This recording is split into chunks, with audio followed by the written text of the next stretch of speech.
Well, I'm very excited to introduce our next speaker, and thank you again, Jill. We heard on Friday from Republican presidential candidates and their surrogates.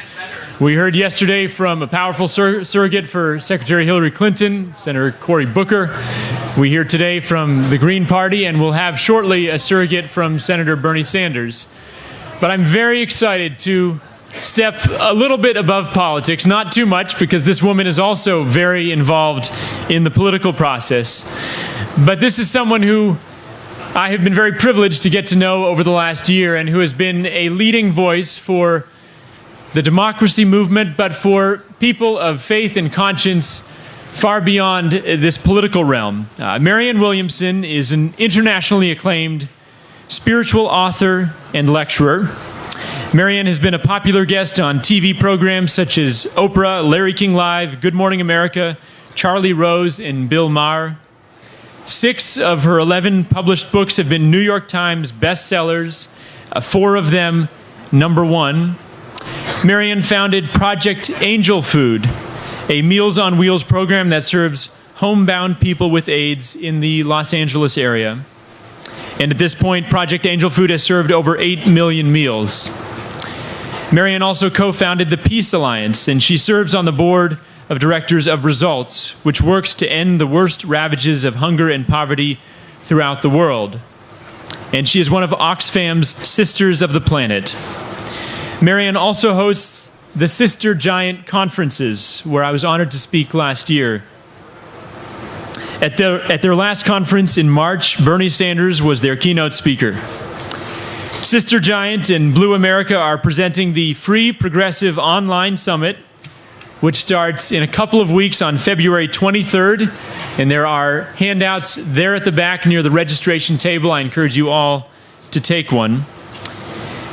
And at that summit, Marianne will interview progressive congressional candidates from all over the country.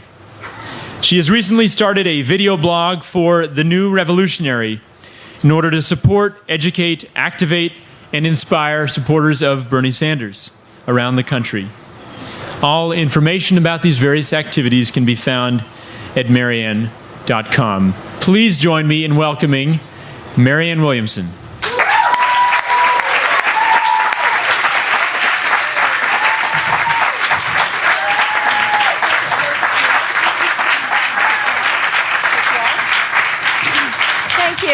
Thank you so much. It's an honor to be here with my friend Dan Weeks and with all of you, and to be following the great Jill Stein and the marvelous panel that was on before Jill. These conversations are so important. I have come to feel over the last 3 decades of my career, not only to believe, but really to see in very manifest ways the power of a conversation, especially today with the kind of social media and other ways we have through the internet of getting information out. Something happens when new conversations begin. That's how a society changes. That's how an individual life changes. There's a new conversation in your head, and then there's a new conversation in the society, and then that conversation reaches a critical mass, and something begins to explode. And we're living in explosive times. It takes great personal sobriety and maturity and consciousness, I think, to hold that conversation in a way that the power truly does express itself and ultimately unfold in very powerful, in positive ways. There's a lot we could talk about there. It's a little bit on the side, so I don't want to go into it too much. But because I want to come back to the democracy issue. But my main point here has to do with the fact that we are living in very pregnant times. Obviously, great power, a great explosion of ideas. And the New Hampshire Rebellion is part of a conversation that I believe is central to everything that is important. And that is because I believe that getting the money out of politics is the great moral challenge of our generation. It is a great moral challenge of our generation because the undue influence of money on our politics is the cancer underlying all the other cancers.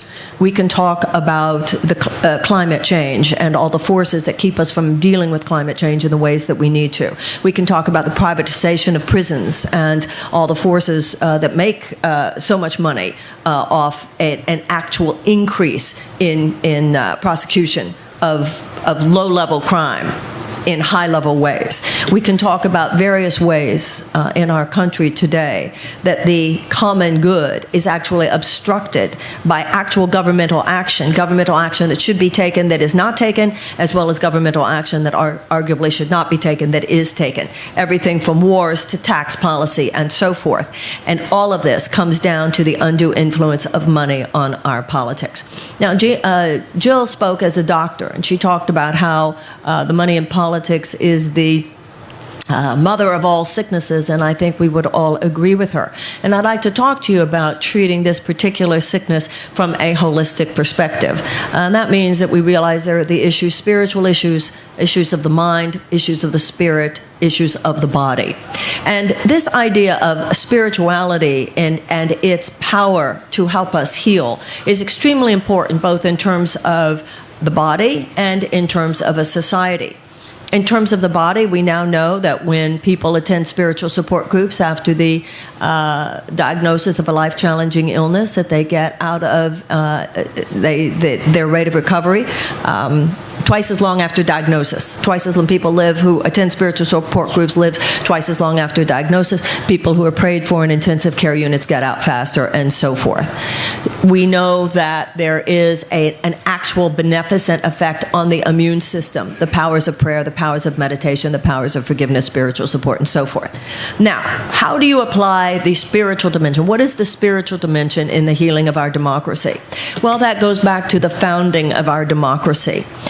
We're going back a few hundred years to the streets of London, and an aristocrat's carriage was driving down the street. Now, in England in those days, this would have been probably the 1700s.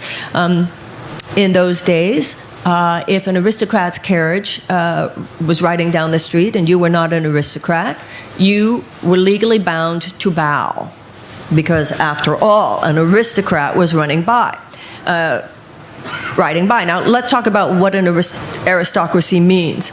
An aristocracy is a situation in which it is legally deemed certain people, a small group of people, are legally deemed entitled.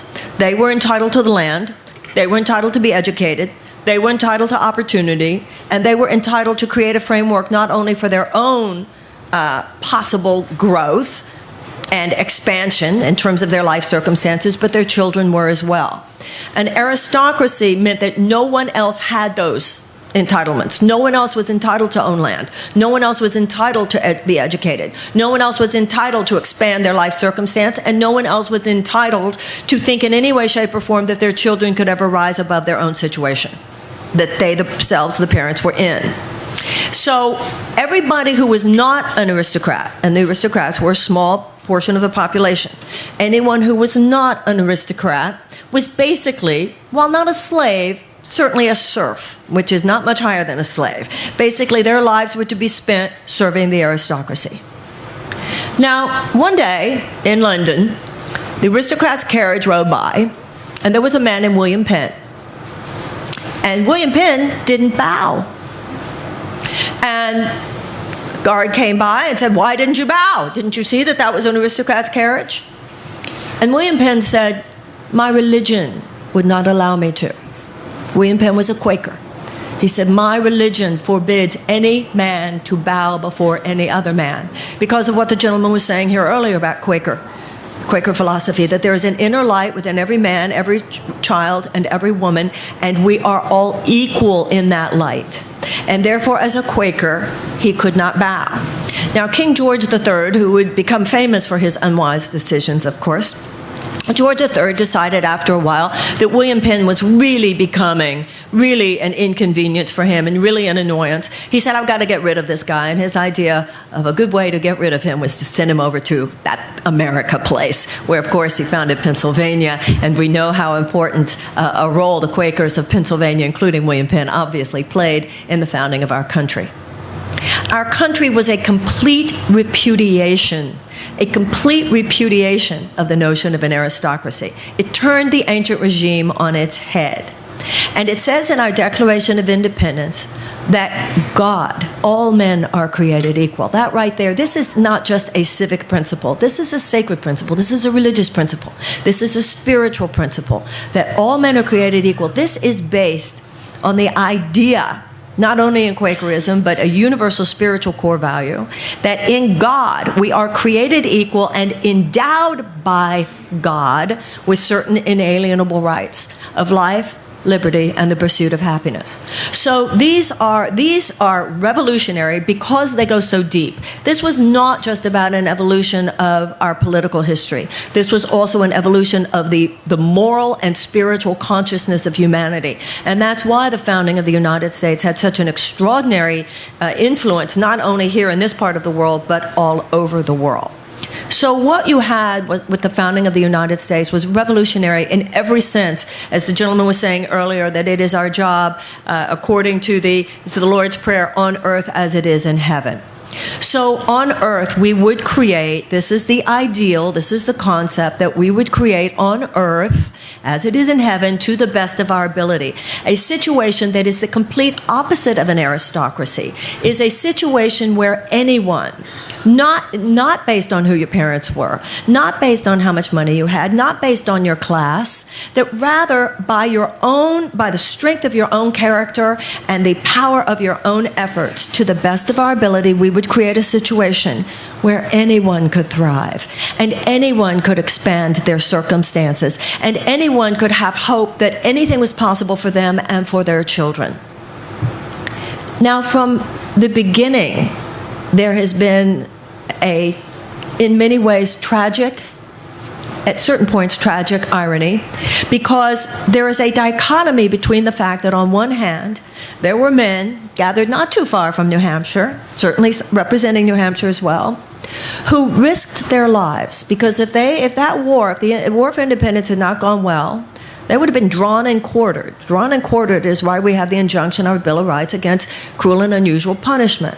If Thomas Jefferson and George Washington and all of them had been caught to be drawn and quartered, you're hung upside down, and they take a sword and they basically just, cut you open, and they take your organs out, and as you were dying, your last view is to watch your organs burning in front of you. So these men risked their lives to sign this Declaration of Independence, declaring that all men are created equal, not just the aristocracy. All men are given by God the inalienable rights of life, liberty, and the pursuit of happiness. However, some of those men owned slaves.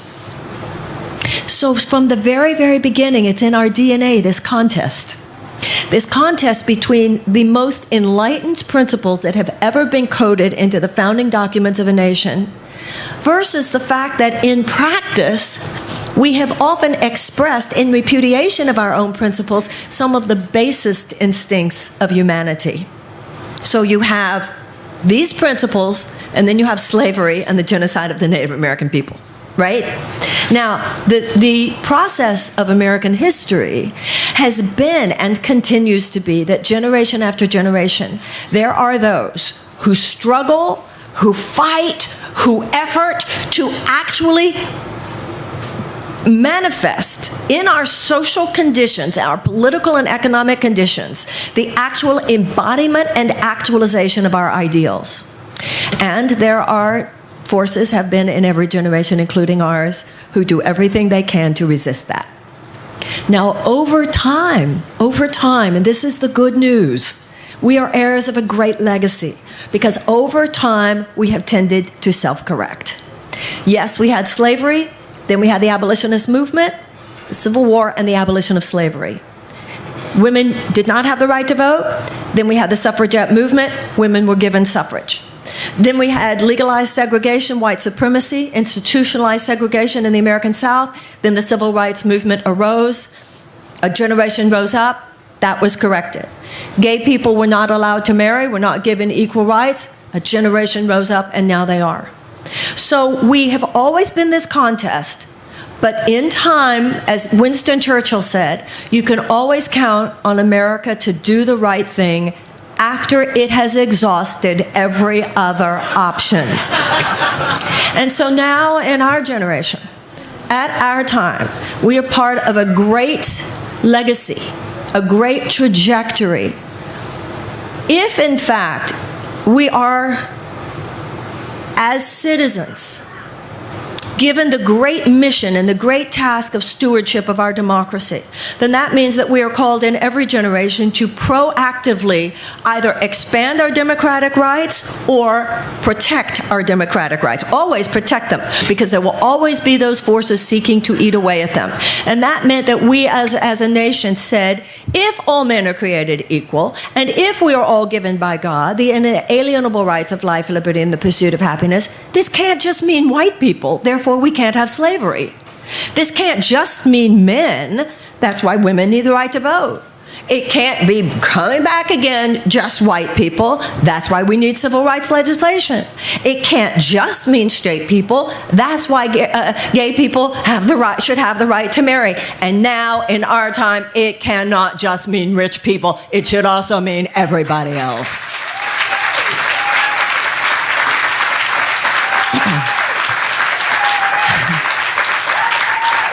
Now, I want to stay with the spiritual basis of all this, if I might. And that is to remind you, the Quakers are great unsung heroes of American social justice. Not only was the Quaker ideal behind so much of the philosophy at the founding of American democracy, but also the abolitionist movement grew out of the Quaker movement. It was the Quakers who first laid that down. They were the beginning. And when Jill and Dan have spoken about the fact that what we're doing here today, this is how it always starts. It's groups of people. The point of this tent is that there are many such tents. You have the Democracy Spring that's happening in April in Washington, D.C., and other organizations. In other words, it's a conversation here, and it's a conversation there, and it's a conversation here, and it's a Facebook over there, and it's an organization over there. This is what you see. And hello, two major presidential candidacies really based on this ideas right now. So what we have is, with the abolitionist movement growing out of the Quakers, then many of the leaders of the women's suffrage movement were Quakers. Then you have the civil rights movement led by Dr. Martin Luther King, a Baptist preacher, and the Southern Christian Leadership Conference. So I think it's very important to remember that these spiritual communities and the spiritual impulse, the spiritual calling at the center of democracy, has always, on some level or another, been the source point for the great social justice movements in the United States. Because it is that sacred commitment, whether you think of this sacred commitment in religious terms or even spiritual terms or not. We are a religiously pluralistic nation. A woman a few moments ago mentioned, and rightfully so, what is this with calling America a Christian nation? One of our first principles is that we are a religiously pluralistic nation. All of us, when we were children, learned how many people came over here for religious freedom. As Thomas Jefferson said, whether a man believes in no gods or 20 gods, neither picks my pocket nor breaks my leg. And so whether it has to do with freedom of religion, or whether it has to do with the idea of e pluribus unum, this idea that we are to be many ethnicities, many cultures, but out of that we are one because of our fealty to common principles. Where it is the idea that our government is to be brokering between the protection of individual liberty and the concern for the common good. Then you add to that the first principle enunciated in the Gettysburg Address, that we are to be a government of the people, by the people, and for the people. And then you add to that, of course, this idea that all men are created equal, and that is the essence of democracy. That's why it matters. Not just so that you can get what you want, not just so that you can get what you want. It's so that we can play our part as holders of this vision, as carriers, as we receive it from our ancestors, some of whom struggled, some of whom even died, so that this would be manifest. We take it from them. It's like they throw the football to us, and we hold it in sacred keeping to hand it down to our children. And so that is so much a bigger mission. It comes from some place of spiritual, everybody's on a spiritual path. Some people just don't know it. All that spirituality is the path of the heart. And that's what makes it spiritual. It is heartfelt. When you say to people, when you think of the ancient regime, when you think of what preceded this democratic experiment, that if you weren't an aristocrat, forget it. There was no reason for you to have hope. And that this thing was created, this possibility, this is a mission for us. And so now in our time, No, we do not have institutionalized slavery in the United States, thank God. Yes, we have made much progress. Yes, women have the right to vote. Yes, gay people can get married. Yes, the civil rights legislation happened. But you and I both know, all know, that the struggles continue on many levels. It is important at times in our own personal growth, as well as our societal growth, that we do celebrate the good stuff that has happened, the strides that we have made. America hasn't done everything wrong. And like I said, in many ways, we, time after time, ultimately self-correct. But now this is our time. And we have a profound mission, and we have a profound challenge as great as any generation before us. Because a government of the people, by the people, and for the people is no longer that. We are now a government of a few of the people, by a few of the people, and for a few of the people. Of the corporatocracy, by the corporatocracy, and for the corporatocracy, which has legalized corruption, which has legalized bribery. And as Jill was saying before, not only are people suffering because of this, people are dying because of this. People are dying because of this. They are dying in this country, and they are dying around the world. And you better believe it, it's a rebellion, and you better believe it, it's a revolution. We are called by God to do no less.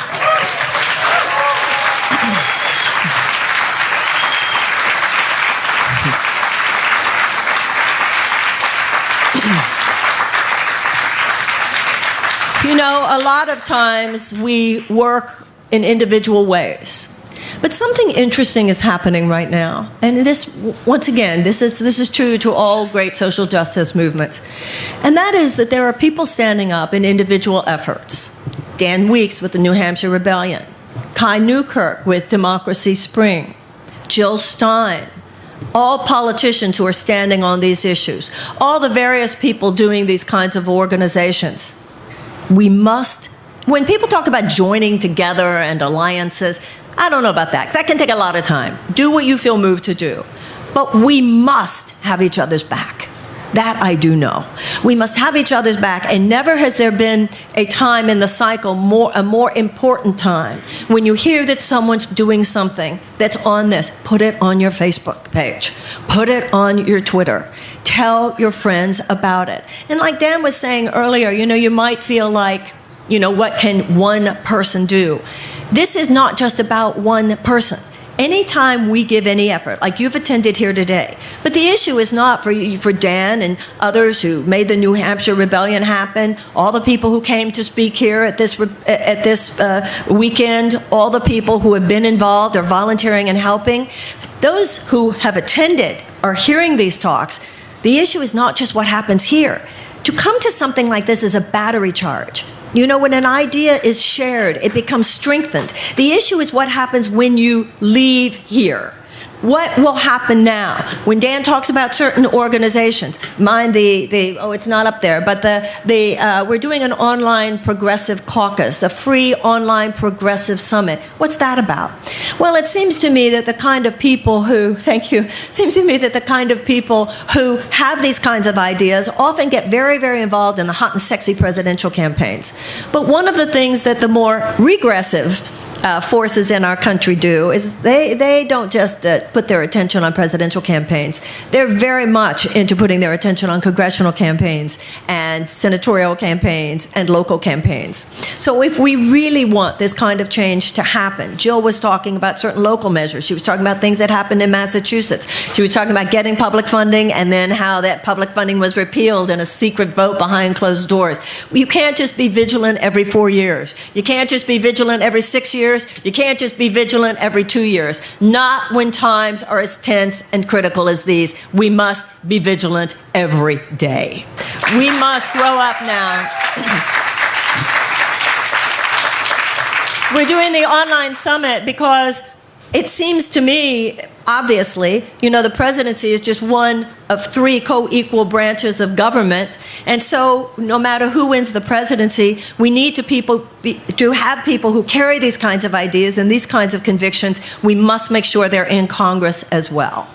And so it's so important that you not just know who's running on these ideals in your state, but also who's running around the country. Because somebody might be running on these ideals in Nevada or in Michigan or in Florida or in California, and you might want to send your $20 to them and so forth. So this is a time of a great awakening. It is a great awakening spiritually. And once again, it's the body and the mind and the spirit. So we've already talked about the spirit. The mind has to do with really thinking about these things, with being alive, with being awake. We are living at a time, especially with the internet, especially with the corporate-owned media. We are all at the effect of a barrage of meaninglessness coming at us all the time. It's coming at us in 24-hour cycles, this meaningless issue versus this meaningless issue. One of the issues there that's so significant and dangerous is that the traditional gatekeepers of, let's say, media, which should help us to prioritize and to have perspective, now in a corporate-run media where all they want to do is to sensationalize everything in order to bring up ratings, they make things that aren't catastrophes sound like catastrophes, which makes things that are catastrophes seem like less of a catastrophe. And people in New Hampshire, certainly, I mean, I lived in Michigan for a long time, I was rolling my eyes at all the corporate media coverage of Blizzard 2016. A blizzard coming is not akin to the Japanese attacking Pearl Harbor. But it would get ratings. But why is this dangerous? First of all, because it breeds in people fear of everything. A blizzard, and I'm not minimizing it either. I've lived in Michigan. Serious weather conditions are significant, but not catastrophic if handled well. But if we particularly raise a generation to think that everything that happens, a catastrophe, a catastrophe, a catastrophe, first of all, it puts people in a permanent state of fear. But even more significantly was here's Blizzard 2016 given the same weight in the media as lead poisoning in Flint, which was because of actions of a government.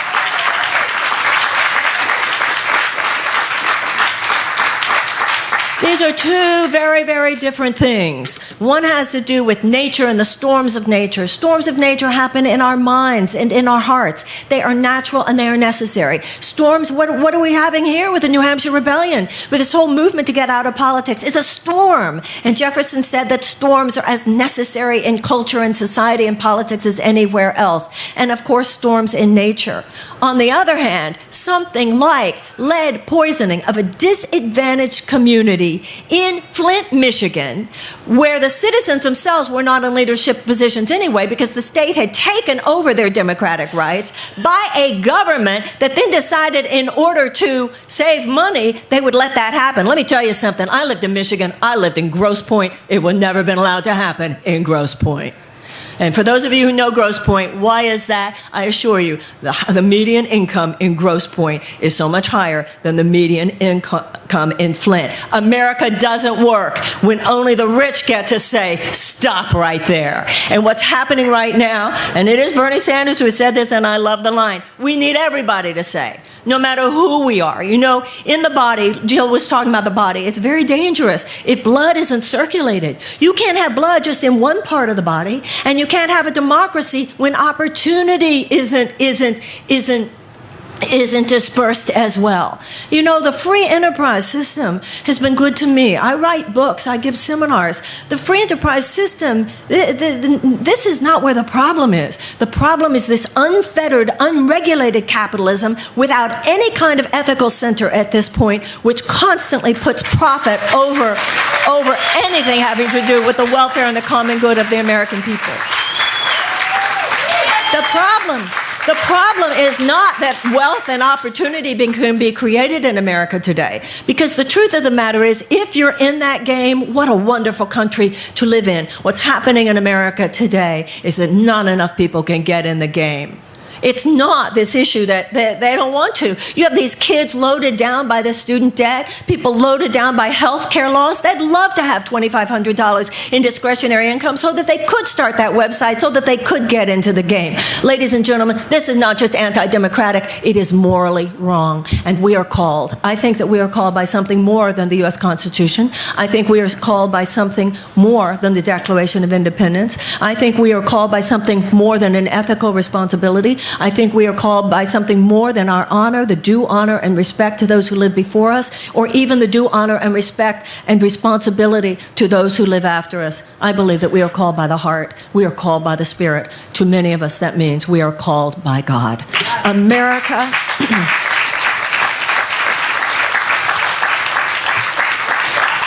America is an ideal. America is an experiment. America is a process. But America is not guaranteed. Ask Rome. Ask any great empire. And any person's life, any individual life, if you get out of your ethical center, if you get out of your righteousness, your right use of your human capacities, nature does not support it. And if America continues, why is it that America has been such a blessed nation? America has been such a blessed nation because we have been a blessing on the world at certain times in our history. Right now, ladies and gentlemen, God help us if karma is true, and I believe it is. God help us if cause and effect is true, and I believe it is. God help us if we sow what we have reaped, if we reap what we have sown over the last few decades. It's time for America to atone for our own sins, to atone for our own mistakes, to gain some humility, to be sorry in our hearts for the terrible things that have happened, some of which have happened on our call and on our watch. And it's time for a great awakening, not only spiritually on this planet, but politically in this country and globally, by which those of us who have known we have not stood up in our strength, we have not stood up as fully conscious people, we have not stood up as truly mature people, we have not stood up as the men and women that we could be, we have not stood up as the Americans that we could be. Go tell it to Winston Churchill. Okay, we're late, but we're here now. No more of this. We're going to kick ass. Just watch what we do now. Thank you very, very, very much. Thank you.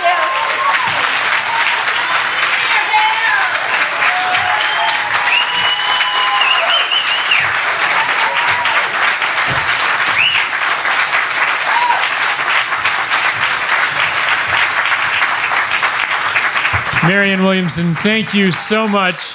And do not leave this tent without your water bottle and your maple candy and a New Hampshire Rebellion hat. Once again, thank you, Marianne Williamson, for traveling all the way from Los Angeles to be with us. Marianne was in DC yesterday, but came on up early this morning. We're so grateful.